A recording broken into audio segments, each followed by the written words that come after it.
Alright, so today in this video, we'll be going over the different authorial choices that are going to be very useful for you when brainstorming and also making a study guide for yourself for the paper 2. So as we looked at the overview of what a paper 2 requires from us, it requires us to compare and contrast the use of authorial choices, right? So like I said, paper 2 is not really about comparing and contrasting what really happens in the story. So it's not a comparative plot, but instead we're talking about this from the perspective of two authors from the works that we have chosen. So today we'll be going over characterization. So what are some things that we need to look at when characterizing the protagonist or antagonist or any kind of supporting characters. We'll also look at setting and then a list of a couple of formal features and stylistic features. And last but not least, we'll focus on the theme. And at the very end of this video, we'll also be talking about how to practically apply this knowledge and also these authorial choices to our paper 2 outlining, okay? So make sure you watch this video until the end. For characterization, so what is characterization, right? Like we first need to know the definition of this. Characterization refers to the construction and development of characters. So as the word itself, character, right, implies, we're looking at how are characters crafted, right? A lot of the times, most of the works that you're gonna read at school, they're gonna be fictional, right? So which means the author made a character from nothing, right? So then why does that character have those traits? Why does the character talk in that way? Why does the character share certain relationships with those like other characters in the story, right? So how do we actually know what kind of character they are? We have to look at a couple of things. This is obviously not exhaustive, but we could look at the direct description that are mentioned as like in order to tell us or tell the readers like what kind of character is that. And then we could also be looking at the dialogue that the main character that we're trying to understand engages with other characters. So through their conversation, their tone, right? Their use of language, we're able to also understand something more. Their actions, what kind of choices do they make, right? And then internal thoughts. If it's told from a specific point of view, especially if it's told from a first-person point of view, right? This is going to be easier to tell. What are they actually thinking of when something happens to them, right? What is their internal conflict? Okay, so we'll first start with categorizing characters by different types, right? So if you studied literary text for a while now, and hopefully you did, we know the main terminologies, right? We know protagonists, antagonists, minor characters, symbolic figures, right? And you might be wondering, like, do we really need to know all of them, right? You do need to understand the role that all characters play in your literary work, okay? This is especially so because a lot of you will probably write your essay just about the main protagonist, right? Which is, of course, okay because you probably have the most information regarding the protagonist. But in order to understand the protagonist, right, you also need to look at other characters, like I said in the previous slide. And so that's number one, why it's important that we understand the different types of characters and what purpose or role that they serve. Number two, it's also because there are questions that ask you specifically about a certain type of character, and that might not necessarily be the protagonist. So really, like in the past exam, there was a question that asked, comment on the role minor characters play in understanding the main protagonist, right? Then we need to actually know, okay, who are the minor characters and what kind of relationship did they share and why is that important, right? So like, for example, right, if we were trying to understand characters for A Doll's House, if you read this text, you'll know what I'm talking about. Nora, she's the main protagonist, right? And she represents the struggle for individuality. So instead of saying like, Nora is a female, right? That's obviously, like, of course, a description of her. But you obviously have to think about this from like the overall theme or the intention of the author. So why do we actually have a character named Nora? Because Ibsen, right, who is the playwright of A Doll's House, he wanted to use her, right, Nora, as a character to represent someone, especially a female of that time, who struggles for autonomy, individuality, right? And then we have Torvald, her husband, who embodies societal constraints. So he's kind of like the manifestation of the societal norms and gender sort of prejudices of that time. And so that's how we actually characterize people, right? For example, another example, Handmaid's Tale, Offred, she's the protagonist who represents the struggle for identity and autonomy under oppression. So A Doll's House, Handmaid's Tale, protagonist very similar. While Moira, in this case, we're not talking about an antagonist, but instead Moira is a symbolic figure in the story, right? She is the one who represents defiance and resistance. She's part of the rebellion, like people who does not really conform to the norms of that society, right? What they were required to do, they just kind of rejected all of that, right? And so that's how you would actually, you know, like think about what's the significant role that each character serve and how can we actually categorize them, okay? Another way to characterize someone is by direct or indirect descriptions, okay? So, in the paper too, you don't necessarily have to say like, oh, the author uses, you know, like another character who directly describes who and who. Of course, right, that's like the most direct way to explain how someone can be characterized, but just knowing how characterization works, right? What are the different methods of characterization? Direct, as the word literally suggests, right? We are directly explaining the characteristics of a character, right? So in Macbeth, the play by Shakespeare, there's a line that King Duncan says, where he says, "What he has lost, noble Macbeth has won." Right? So we kind of course, need to understand the context, but just to kind of give you like an overview, basically Macbeth defeated the Thane of Cawdor, who was a traitor, right? And after that, Macbeth was praised by King Duncan, and King Duncan was like, oh, Macbeth, he is the noble one, right? So by saying actually that Macbeth is noble, right? That is telling us that Macbeth is noble and deserving of the title. That's kind of like how we can characterize Macbeth. There is also an indirect way to characterize someone, and that's through something that's not explicit. So that could be through their actions, the dialogue that they engage in, or their reactions, right? So here we have Macbeth who says, "But in these cases, we still have judgment here, that we but teach bloody instructions, which being taught return to plague the inventor." Okay, so through this monologue, we understand the struggle of Macbeth. This is part of his internal conflict. He knows that in order to get to a higher position, to become the king, he needs to actually murder King Duncan. But at the same time, he knows that one day, eventually, this is going to come back at him, right? And so it shows sort of this like moral ambiguity and also this dilemma that Macbeth has, right? And that's how we can characterize Macbeth. He's not such an evil character, but someone who's kind of torn or split between these two decisions or pathways that are right in front of him. And so that's an indirect characterization, okay? And then, whenever we look at characters, especially the ones who are like the primary, like core characters of the story, we also need to make sure that we're like categorizing them as either dynamic or static, okay? And so if you had classes with me a lot, we kind of went over this terminology again and again. Dynamic means characters who go through some kind of change, okay? And so that doesn't necessarily mean like, oh, change as in like someone had short hair and now they have long hair, right? Or someone was 5 years old in the beginning of the story and now they're like 40 years old at the end of the story. Some stories could take place within just like 3 days, right? Like the setting, we're starting on like, I don't know, like April 3rd. And then the next like act is April 4th, and then the next act is like April 6th, right? If we're just, you know, like talking about like a span of a certain day, then of course someone can't age that much, or like your hair can't really grow that much, right? But we're also talking about like intellectual or psychological development of the character as well. So mindset also counts towards changes that we can see. For example, here, Gatsby in The Great Gatsby is a dynamic character whose portrayal is steeped in irony. So this is a way that we can understand characters. We're not just talking about like, who is Gatsby? Is he a dynamic character? We're also embedding this with the terminology of irony, right? And so it says, although he embodies the archetype of the American dream, his obsessive longing for the past and Daisy ultimately reveals the emptiness of his dream, showing how his desires evolve and lead to his downfall.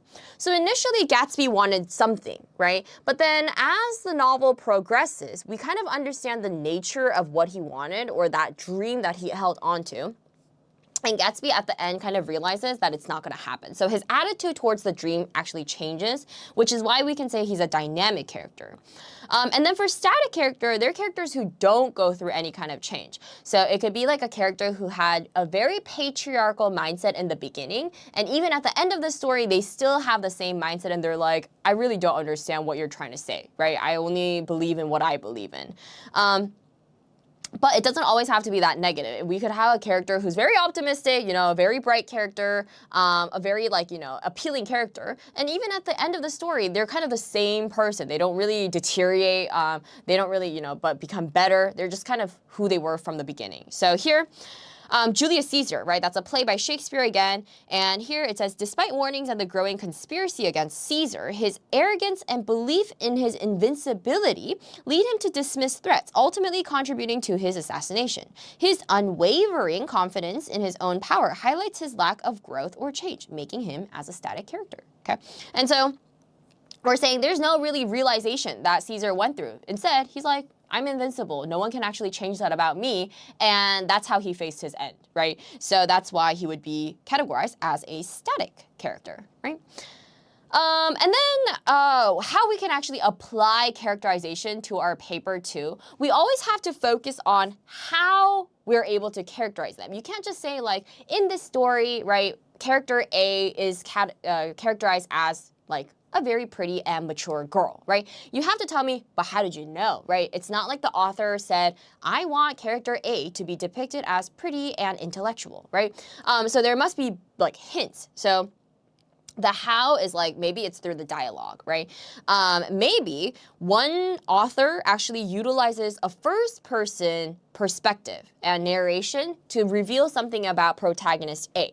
But then in the other work, so text B that we're picking for our paper 2, it's really through the dialogue. So really perspective is not the main way that we understand protagonist A. So that's where our comparison and contrasting points come from, right? We're saying the comparison, so the things that are similar is that both authors try to reveal certain aspects about the protagonist. And that aspect could be very similar, right? That could be your similarity. For example, it could be like, in both works, author A and B both utilize a female character who goes through some kind of intellectual awakening, right? A moment where they kind of realize something that they didn't know before. Okay, then how do we actually show that? One author could use a first-person narrator, right? And then the other author could be using a dialogue to do that, right? So that's how we focus on authorial choices and the similarities and differences, because characterization is still part of authorial choice, right? And then setting is our second main authorial choice. Setting is also important because there are specific questions that ask you, how is setting used? And that question literally asks you to focus just on the setting, okay? And so then what is setting, right? Setting is the time, place, and context in which the story unfolds. And so pretty easy, right? From the beginning, the exposition, the setting will be pretty clear. But you do also have to consider, does the setting change, right? Do we have multiple settings that are significant? Does the story take place only in one setting, right? Do we have a jump in time? That's also part of setting, right? Time. Why do we need to understand that? Because setting plays a significant role in creating the mood of the story, influencing character development and highlighting the overall themes. So even if it may be like, oh, something's just happening in winter, right? That could actually tell us a lot about the mood of the story and also what it's foreshadowing about the character, right? Seasonal, setting is also significant. And insight into the psychological or emotional states of the character could be also revealed through the setting. Okay, and so there are two different things that we need to pay attention to. Physical location of where they are situated in. So the character's interaction with the physical environment serves as a metaphor for the character's emotional states or societal conditions, and also how it reflects themes of confinement, freedom, or isolation. So it could really be either or, right? If it's of course confinement, then, Like we could have another work that uses setting to show the freedom that a protagonist or a character has. And so let's take, for example, Death and the Maiden, which is a play. Here, the physical setting of Paulina's home. So we're talking about physical location of a home, which becomes the site of her confrontation with Robardo, which is a seemingly secure place, right? When we think about like typically what a home is supposed to represent, it's the safest place that you should feel, and like a very comfortable place, right? But it becomes a place of psychological and emotional imprisonment, symbolizing her unresolved trauma. So instead of feeling very secure and safe at home, it's actually a place where she suffers the most, and it kind of brings back all the traumatic experiences that she had back when the society in which the story is being told was a totalitarian state. Okay, and so that would be an example of how to use physical location to tie that with the emotional state of the protagonist. Okay. Time period in society is also important, which is not exactly the same thing as physical location. Physical location is like, where is actually the character situated in? Is it a classroom? Is it a home? Is it a school? You know? Time period in society is simply like, okay, are we talking about 19th century, 21st century? Are we talking about the future, right? Is it an Asian culture society, or is it like a society that emphasizes like patriarchal values, right? And so here, understanding how the historical time and cultural context in which a story takes place shapes characters' behaviors, values, and relationships. The power structures, so social norms and expectations. This is, I think, the really important part. A lot of you will be able to mention the power structure that exists in that kind of society, okay? So if we're talking about like the ancient setting, let's say like ancient Rome, we obviously know that like there's a stricter class difference, right? And then when we think about like a more contemporary society, there are still power structures. Usually we'll see a lot of texts that talk about like gender power structures. But of course it could also be like class, right? People with more money, people living in poverty. That power structure could also be seen through like their occupation. Maybe one person is a police officer and the other is just a regular citizen. That's also power structure. Social norms, expectations that you probably talked about a lot at school with the literary text that you chose. And so let's actually look at an example. So Hedda Gabler, also a play written by Henrik Ibsen. In the late 19th century Norway, so that is our time period, 19th century, Norway tells us a lot about, okay, during that time period, what was the societal norm?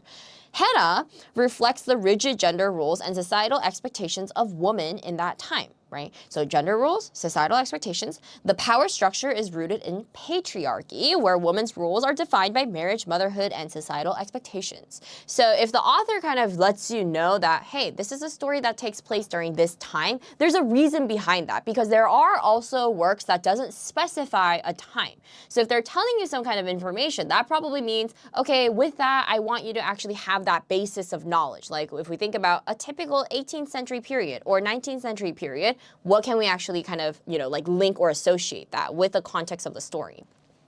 Okay, so that's time, period, and society. Now when it comes to application for paper 2, it says focus on how the authors reinforce themes or character development and also why.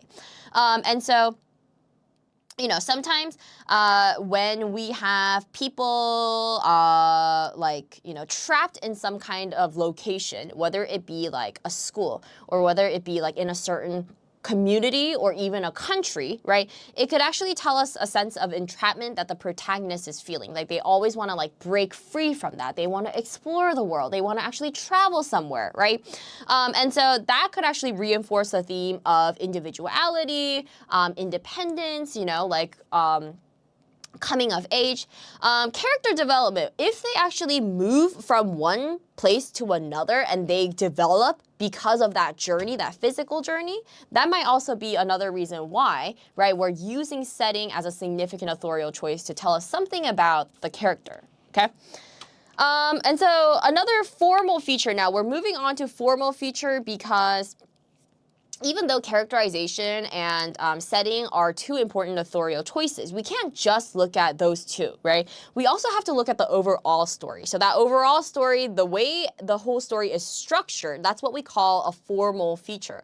But when you think about like how everything is structured, you can't obviously just say like, in the beginning this happens, in the middle this happens, and then in the end the story ends like this, right? We also have to break that apart. So the first thing that we'll be looking at is narrative structure.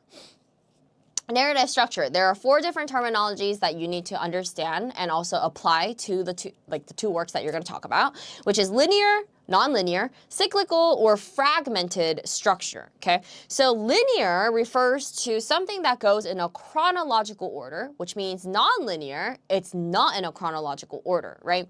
Cyclical means we kind of end the story where we began. So, you know, like at the end of the story, when you close the book and you're like, oh, wow, like that was actually a good wrap up of how the book was introduced in the beginning, right? That's a cyclical structure. It may actually talk about like a same situation that the character was situated in the beginning of the story, same idea that's sort of alluded to at the end of the story, right? There are multiple ways that we can make it cyclical, but as long as we have that like full circle of a story, that would make it a cyclical narrative structure. Fragmented structure means like we're kind of breaking it up into different sections, and it's kind of going back and forth all over the place.